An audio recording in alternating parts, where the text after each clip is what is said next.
بسم اللہ الرحمن الرحیم۔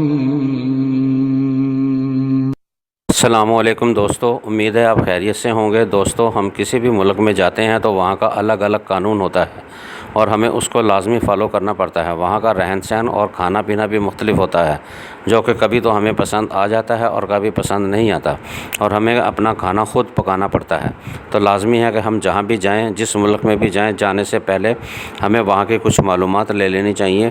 وہاں کے قوانین اور کھانے پینے کے بارے میں کون سی زبان بولی جاتی ہے اور لین دین کے لیے کون سی کرنسی استعمال ہوتی ہے، یہ معلومات لینا لازمی ہے تاکہ ہم وہاں پہنچیں تو ہمیں کسی قسم کی کوئی پریشانی نہ ہو۔ تو جناب، اگر آپ عراق یا ایران جانا چاہتے ہیں تو یہ ویڈیو آپ کے لیے ہے، جس میں آپ کو بتانے والا ہوں ایسی 16 باتیں جن کو جان کر آپ کو ان ممالک میں کام آئیں گی۔ تو جناب، ویڈیو شروع کرنے سے پہلے جو دوست میرے چینل پر نئے ہیں وہ میرے چینل کو سبسکرائب کر لیں اور بیل آئیکن کو دبا دیں تاکہ ہر آنے والی ویڈیو ان تک پہنچ سکے۔ شکریہ۔ تو جناب، ویڈیو کا آغاز کرتے ہیں نمبر 1 سے۔ سب سے پہلے جب آپ عراق یا ایران میں داخل ہوتے ہیں تو آپ کو اپنی گھڑی کا ٹائم سیٹ کرنا ہے۔ جی ہاں، گھڑی کا ٹائم سیٹ کرنا ہے یا موبائل کا ٹائم سیٹ کرنا ہے۔ جب آپ دوسرے ملک میں جاتے ہیں تو پاکستان اور دوسرے ممالک کی ٹائمنگ کا فرق ہوتا ہے، تو یہ آپ کو یاد رہے کہ آپ ملک کے حساب سے اپنی گھڑی یا موبائل کا ٹائم سیٹ کریں گے، کیونکہ آپ کا ٹائم موبائل کی تاریخ ٹھیک نہیں ہوتی تو آپ کے موبائل کی اپلیکیشن درست طریقے سے کام نہیں کرتے۔ اور اب ہم آتے ہیں نمبر 2 پر۔ عراق یا ایران جاتے ہوئے آپ پر لازمی ہے آپ اپنا کیش اپنے ساتھ رکھیں۔ جو بھی آپ نے بجٹ تیار کیا ہے اس میں کچھ زیادہ ہی آپ کے پاس ہونا چاہیے، اور ہمیشہ یاد رکھیں اگر آپ عراق یا ایران میں داخل ہو چکے ہیں تو پھر کوئی طریقہ نہیں ہے کہ آپ کی رقم کم پڑ جاتی ہے تو آپ نہیں منگوا سکتے، کیونکہ آپ کے پاس جو ATM کارڈ ہوتے ہیں یا ڈیبٹ کارڈ ہوتے ہیں وہ تو وہاں بالکل بھی کام نہیں کرتے، اور اگر پاکستان میں آپ کے بینک اکاؤنٹ میں رقم ہے وہ بھی آپ عراق یا ایران میں ٹرانسفر نہیں کر سکتے۔ اس کے علاوہ کوئی دوسرا آن لائن جیز کیش یا ایزی پیسے کا بھی طریقہ موجود نہیں ہے، اس وجہ سے آپ کو پریشانی آ سکتی ہے۔ اس لیے ہمیشہ مکمل رقم جو ہے وہ آپ اپنے پاس رکھیں، اس لیے آپ کے پاس کیش ہونا لازمی ہے۔ ایران میں داخل ہونے کے بعد اگر آپ چاہتے ہیں کہ کیش اپنے ساتھ نہ رکھیں تو آپ کے پاس ایک آپشن موجود ہے کہ آپ ایک پری پیڈ کارڈ خرید لیں اور اپنی رقم اس پری پیڈ کارڈ کے ذریعے کہیں بھی استعمال کر سکتے ہیں۔ اور اب آتے ہیں نمبر 3 پر۔ اگر آپ ایران میں اپنی گاڑی پر جانا چاہتے ہیں تو آپ کے پاس آپ کی گاڑی کے ڈاکومنٹس کے علاوہ ایک اور چیز ہے، اور وہ ہے کار نیٹ دی پاسج، جو پاکستان سے بنوانا لازمی ہے، کیونکہ آپ جب بھی ایران اپنی گاڑی میں جاتے ہیں تو اس ڈاکومنٹ کی آپ کو ضرورت پڑتی ہے۔ اس ڈاکومنٹ کے علاوہ آپ اپنی گاڑی کے ساتھ ایران داخل نہیں ہو سکتے۔ اور اب آتے ہیں نمبر 4۔ ایران و عراق میں آپ کو ڈریسنگ کا بہت ہی خیال کرنا ہے، خاص طور پر خواتین اور بچوں کو لازمی ہے یا تو وہ سکارف پہنیں یا پھر اپنے سر کو اپنے بالوں سے ڈھانپے رکھیں، چادر یا دوپٹے وغیرہ سے۔ اس کے علاوہ اگر آپ کسی حرم میں جاتے ہیں یا کسی زیارت پر جاتے ہیں تو آپ پر لازمی ہے کہ آپ اپنے آپ کو مکمل ڈھانپ کر رکھیں۔ اس کے علاوہ ہم مرد کی بات کریں تو مرد ہمیشہ یا تو فل پینٹ پہنیں یا شلوار قمیض پہنیں۔ نمبر 5۔ کسی بھی جگہ پر عراق و ایران میں ویڈیو یا تصویر بنانے سے پہلے یہ خیال کریں کہ وہاں تصویر بنانا منع تو نہیں، کیونکہ عراق یا ایران میں بہت سی جگہیں ایسے ہوتی ہیں جہاں پر آپ کو تصویر یا ویڈیو بنانے کی اجازت نہیں دی جاتی، مثلاً کوئی گورنمنٹ کی بلڈنگ ہو یا پھر ایمبیسی ہو یا پھر کوئی زیارت یا پھر پبلک پلیس پر کسی اجازت کے بغیر بنا تصویر بنا نہیں سکتے۔ تو لازمی بات ہے جہاں پر آپ تصویر بنا رہے ہیں یا تو ویڈیو بنا رہے ہیں وہاں آپ کو احتیاط کرنا پڑے گی۔ نمبر 6۔ عراق و ایران میں نہ تو انگلش بولی جاتی ہے اور نہ ہی انگلش سمجھی جاتی ہے، اور اردو تو وہاں پر بالکل بولی ہی نہیں جاتی، لیکن کچھ علاقے ایسے ہیں جہاں پر چند لوگ آپ کو اردو بولنے والے مل جائیں گے۔ اس لیے لازمی ہے کہ ایران جانے سے پہلے کچھ جملے فارسی اور عربی کے یاد کر لیے جائیں تاکہ وہاں آپ کو کچھ بات وغیرہ کرنے اور سمجھنے میں مدد مل سکے، یا پھر آپ کو کوئی ایپ استعمال کر سکتے ہیں جیسے گوگل ٹرانسلیٹر یا کوئی اور ایپ وغیرہ، تاکہ آپ اگر کسی سے بات کریں تو تھوڑا بہت اس کو سمجھ سکیں۔ نمبر 7۔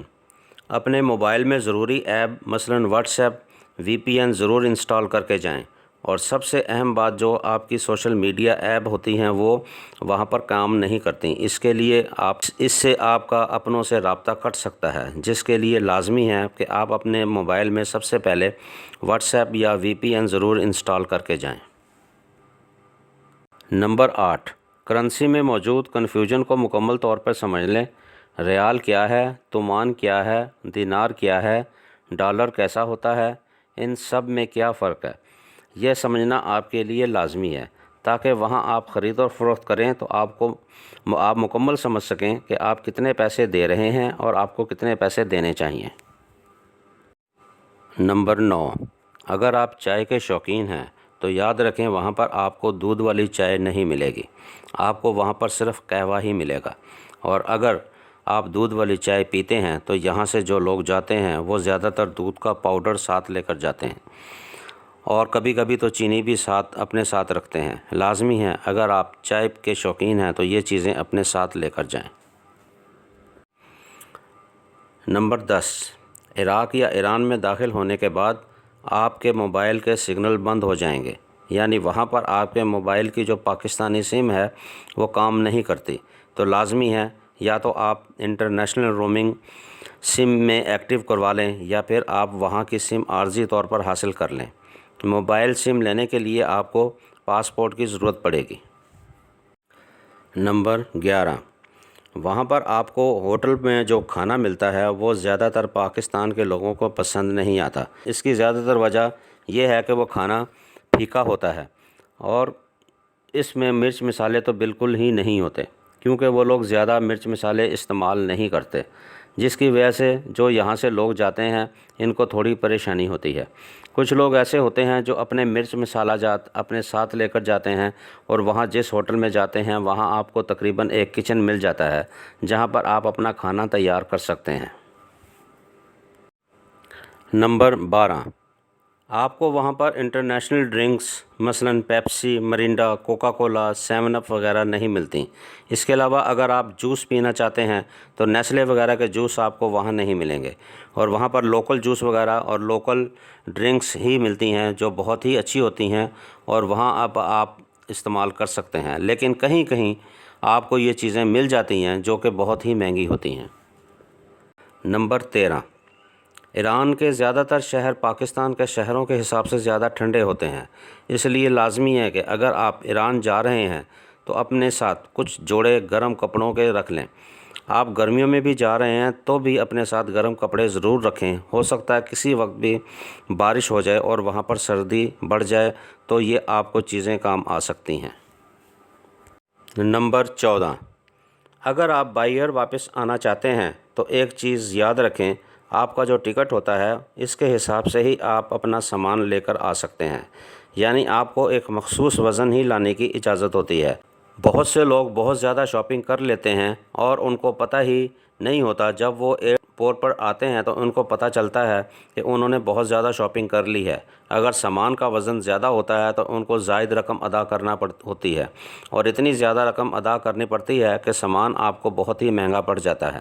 اس لیے ہمیشہ یاد رکھیں کہ سب سے پہلے معلوم کر لیں کہ آپ اپنی ایئر لائن کے ساتھ کتنا سامان لے کر جا سکتے ہیں، اور اسی حد کے اندر آپ کو سامان لے جانا ہے۔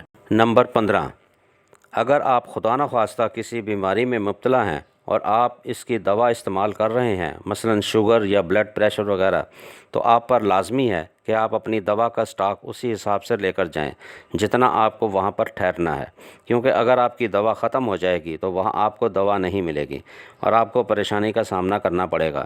اس لیے ضروری ہے کہ آپ اپنی تمام ادویات پاکستان سے ہی لے کر جائیں۔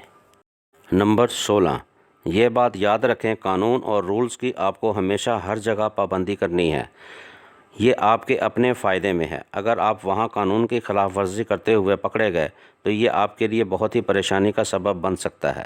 ہمیشہ خیال کریں جب بھی کسی دوسرے ملک جائیں وہاں پر قانون کی مکمل پاسداری کریں اور اپنے ملک کا نام بھی روشن کریں۔ امید ہے آپ کو میری یہ ویڈیو پسند آئی ہوگی۔ ویڈیو پسند آئے تو ضرور لائک کیجیے گا۔ اگر کوئی چیز رہ گئی ہو یا کوئی مشورہ ہو تو آپ کمنٹس کر سکتے ہیں۔ آپ سے انشاءاللہ کسی اور ویڈیو میں ملاقات ہوگی، لیکن جو لوگ نئے ہیں وہ سبسکرائب ضرور کر لیں۔ اللہ حافظ۔